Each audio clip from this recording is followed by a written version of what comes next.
杜鹃台风刮起了大风，让台中有一处大卖场户外的棚架被吹垮，压到了一辆休旅车以及4辆机车。那么当中休旅车上的小5女童刚刚好要下车，结果遭到碎玻璃给割伤。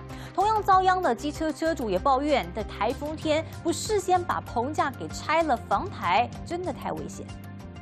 强风一阵吹来，棚架瞬间倒成一片，正好就砸中这部休旅车。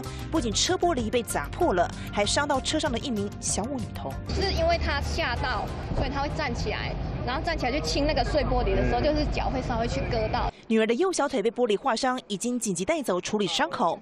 女童的妈妈回想当时真的好突然，停在那边，因为塞车嘛，所以你只能这样子慢慢前进，慢慢前进，然后刚好很幸运在那个地方刚好整个就砸下来了。 不止休旅车，还有停在路边的4辆机车也遭殃，被棚架压住了。车主逛完卖场出来一看，又气又急。买东西才不过几分钟就这样搞了，你搞什么鬼啊？真是的。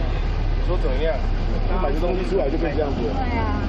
事发当时，卖场外的广场正在进行家饰寝具特卖会。原本表定下午1点棚架就要拆除，但业者担心寝具会被大雨淋湿，拖到将近1点半还没拆。结果大风一吹，棚架几乎全垮，工作人员也惊呼快跑。我就讲这是风足透，你甲随甲听伊就讲啊买咯，啊了来就变安尼啊。